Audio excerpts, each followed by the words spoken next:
Imagine sitting in a pitch-black stone box, Yeah. buried deep underground. Oh, that is absolutely terrifying. Right. You have barely enough room to cross your legs in a lotus position. And your body is just completely ravaged by years of deliberate starvation. Exactly. Starvation and this really systematic poisoning.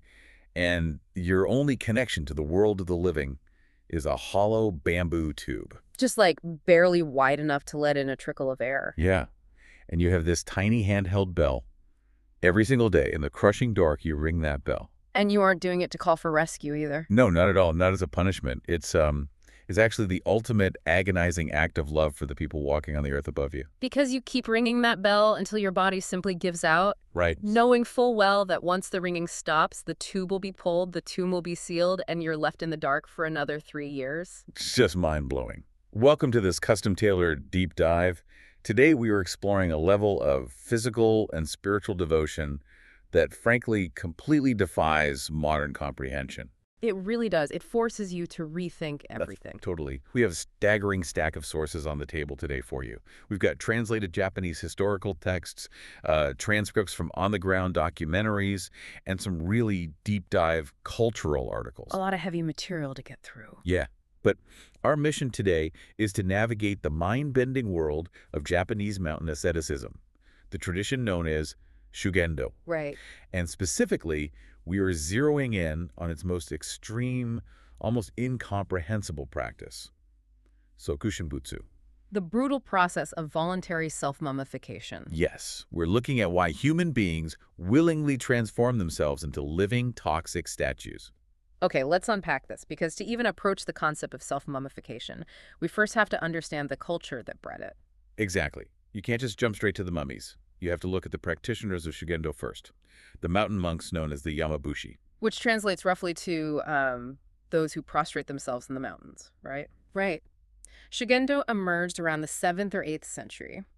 It was founded by this mystic named En-no-gyōja. And looking through these historical texts, what strikes me immediately is that this isn't like a purist religion. It's a highly syncretic faith. Oh, yeah. It's a total mashup. Yeah, it takes ancient Shinto animism, Yeah. the belief that divine spirits or kami live in rivers, old trees, mountains, and it heavily fuses that with esoteric Buddhism and then, tosses in elements of Taoism for good measure. And that blend is so crucial to their worldview, because in the ancient Japanese consciousness, the mountains were not recreational hiking spots. Right, no weekend camping trips. No, not at all. They are these terrifying, largely inaccessible zones filled with lethal wildlife, crazy weather, and raw spiritual power. They saw the mountains as the boundary to the other world. So by going into them, they're stepping across that boundary. Exactly. The Yamabushi believed that by deliberately absorbing the sheer harshness of the mountain into their own flesh, they could actually unlock latent supernatural abilities. Right, they weren't meditating in quiet, incense-filled temples. They were literally weaponizing hardship. Weaponizing hardship, that is the perfect way to phrase it. And the austerities they used to do this are just intense. The sources detail practices like the kigyo. The waterfall training. Yeah, where a monk stands directly under a freezing, pounding waterfall for extended periods while continuously chanting sutras. Or firewalking ceremonies, stepping barefoot over blazing embers to burn away worldly attachments. And all of this is anchored by a core philosophy they call uketemu. Right. Which means what exactly? It translates directly to I receive or I accept. Okay. In their training, it means total, unconditional acceptance of reality. If a senior monk tells you to climb a sheer cliff face in a freezing downpour, your only acceptable response is uketemu. Wow. If you are starving, exhausted, bleeding uketemu, there's no complaining, no negotiation. You just absorb the friction of the universe without resistance. Which, makes modern hustle culture look like a complete joke. And the ultimate expression of this everyday endurance is the 1,000-day pilgrimage on Mount Miwa. The logistics of this are brutal. They walk 48 kilometers a day. With an elevation change of, 1,300 meters? Yeah, 1,300 meters. Every single day. Doing that once is an achievement. Doing it day after day is just a physiological anomaly. Exactly. And it takes about 9 years to complete the full cycle of 1,000 days. They are executing 16-hour ascents and descents on unpaved terrain. And their diet during all this? Oh, it's virtually nothing. Right. A couple of umeboshi, those heavily salted pickled plums, and a tiny bowl of rice. The texts even note that their toenails frequently peel off just from the profound nutritional deficit. That's horrifying. And here's the kicker. The penalty for quitting isn't just a DNF on a scoreboard. If you start this pilgrimage and cannot finish, tradition dictates that you must commit ritual suicide. Right. They literally carried a short sword, a tanto, and a rope with them at all times for exactly that purpose. So this isn't just a religious retreat, it's like the ultimate ultramarathon. But instead of a medal at the finish line, the prize is spiritual power, and the penalty for quitting is death. The stakes were life and death by design. If we connect this to the bigger picture, by pushing their nervous systems to the absolute brink of collapse, they entered highly altered states of consciousness. Like biohacking, almost. Essentially, yes. Think about standing under a freezing waterfall. The mammalian dive reflex kicks in, your body panics, you start hyperventilating. Right, your brain thinks you're dying. Exactly.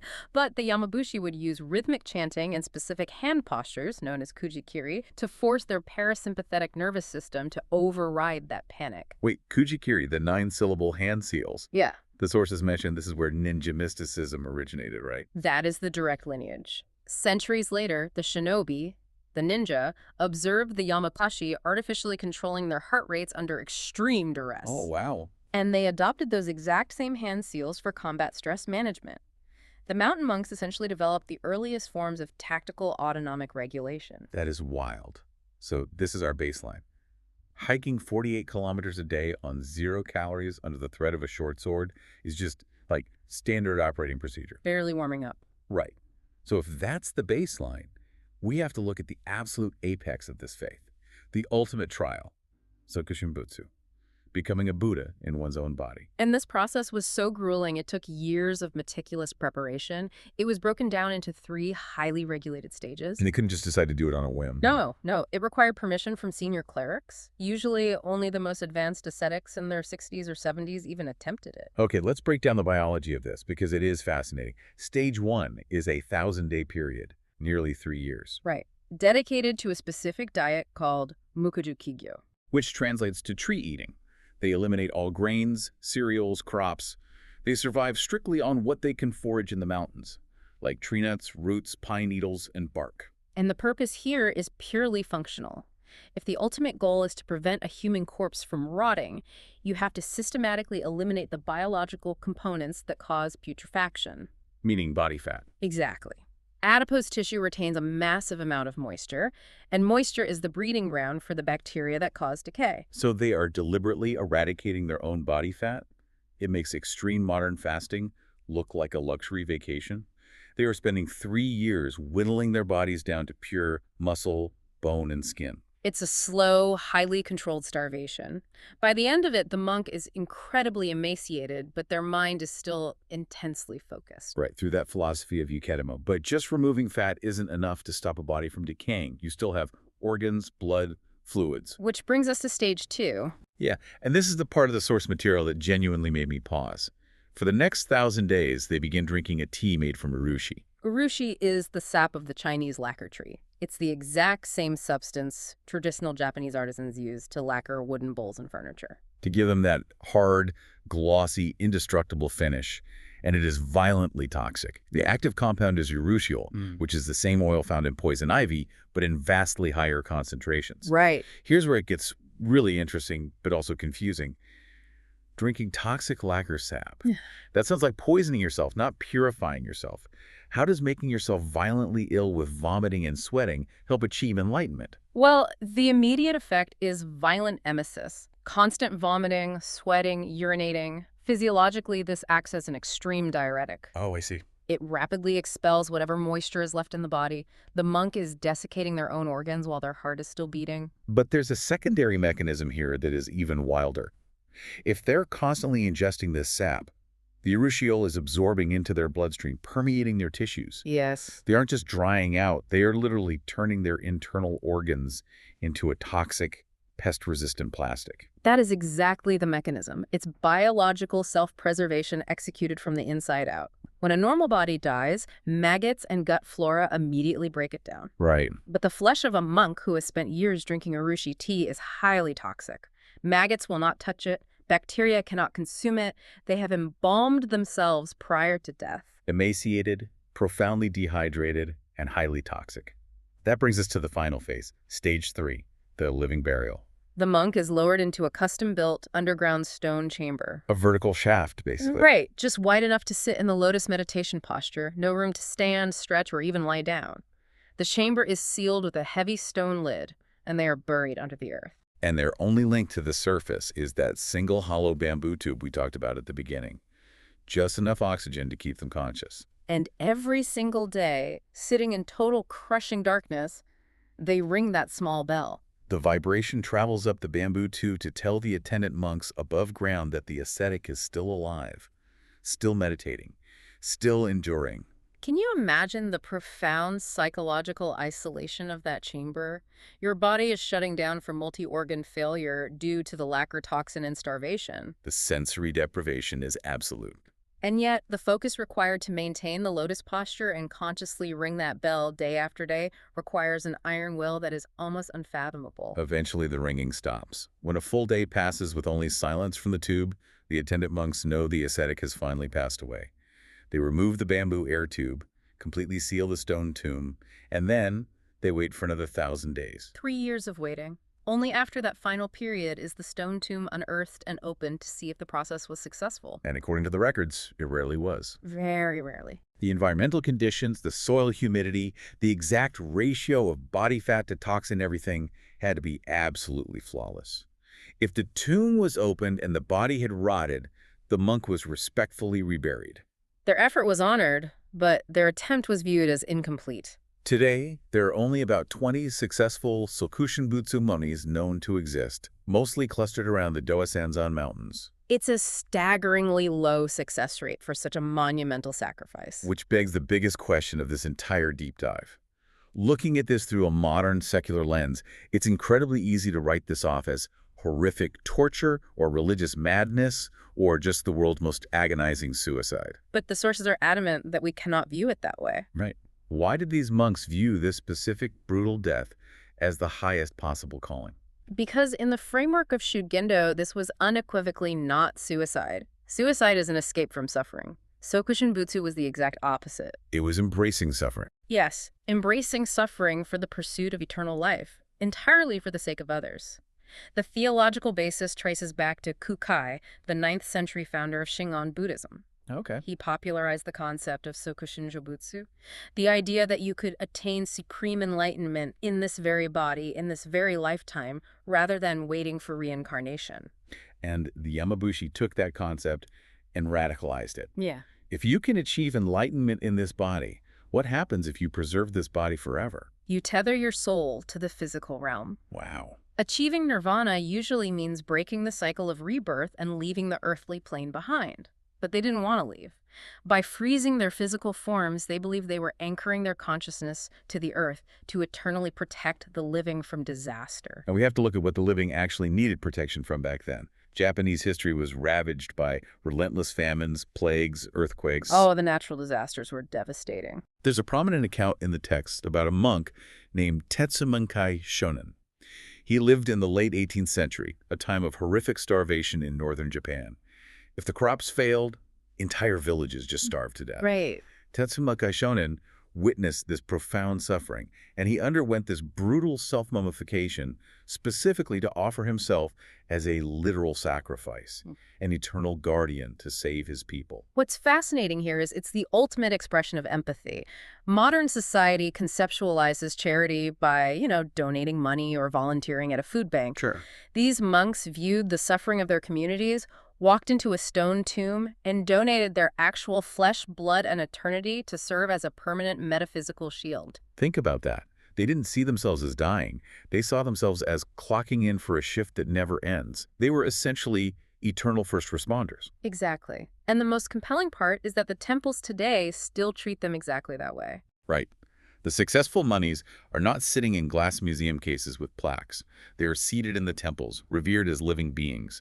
The priests regularly change their robes, offer them fresh food, and care for them as if they're just deep in meditation. In an era where humans were entirely at the mercy of uncontrollable natural forces, having a localized, living God who loved the village enough to endure the unendurable was incredibly powerful. The Yamabushi wielded immense spiritual and social power in these rural areas. But history doesn't stand still. No, it doesn't. You have this deeply entrenched network of rogue mountain ascetics operating outside the normal social hierarchy, commanding absolute loyalty, occasionally mummifying themselves. And then the 19th century hits. The geopolitical landscape shifts radically. The Meiji Restoration in 1868. Right. How does a modernizing nation deal with a deeply entrenched network of rogue mountain ascetics? It crushes it. Japan had just been forced open by Western powers. Commodore Perry's black ships had arrived. The threat of colonization was very real. So they needed to unify fast. Exactly. The Meiji government realized that Japan's decentralized, highly localized blend of Buddhism and Shinto was politically messy. To rapidly unite the country, they created state Shinto. Making the emperor the sole divine figurehead. Yes. So what does this all mean for the Yamabushi? You cannot demand absolute loyalty to an emperor in Tokyo if the farmers in Yamagata Prefecture are praying to a mummified monk in a cave. The mountain gods were competition. So the government issued strict edicts to violently separate Shinto from Buddhism. In 1872, the hammer fell. The Shugendō abolition decree. With the stroke of a government pen, they just outlawed an entire religion. Did it just erase 1,000 years of extreme devotion? It was a total institutional dismantling. Yamabushi were legally stripped of their status. Over 170,000 monks lost their livelihoods. That is massive. Temples were destroyed or rebranded as purely Shinto, and practices like Sokushinbutsu were strictly criminalized. How do you tell someone who has spent years standing under freezing waterfalls that their religion is now illegal? The sources describe profound distress. They had to conform, become secular Shinto priests, or return to civilian life. But a belief system built on yukatamu, on enduring the unendurable, doesn't just vanish because a politician signs a paper. It went underground. The rituals were disguised as folk customs. And post-WWII, Shugendō slowly re-emerged as private religious corporations. The rituals we see today are revivals of a culture that refused to be fully erased. It is a staggering historical arc. From the misty trails of the Yamabushi to the dark sealed tombs to the political decrees that tried to wipe them out, it really challenges our modern concepts of sacrifice and endurance. It absolutely pushes the boundaries of what we think the human mind and body are capable of. It does. I want to leave you, the listener, with a final provocative thought to mull over. We've talked about the successful mummies, the ones revered today. Right. But what about the hundreds of monks who drank the poison, who rang the bell in the dark until their dying breath, but whose bodies ultimately succumbed to natural decay when the tomb was opened? The ones who failed the physical test. Right. If the success of the physical mummy was the goal, were their rotting bodies seen as spiritual failures? Or, in a religion entirely based on the sheer willpower of yukatamu, is the willingness to sit in the dark and ring that bell the true enlightenment? That cuts to the very core. Is the act made wholly by the final physical result, or is the sanctity found entirely in the magnitude of the sacrifice? Does the sheer endurance itself become the eternal prayer regardless of what happens to the flesh? It's a question that echoes long after the bell stops ringing. Thank you so much for joining us on this custom deep dive. Keep questioning the world around you, and the next time you think about what it means to truly endure, remember the monks who decided that death was not an ending, but just another mountain trail to walk. We'll catch you next time.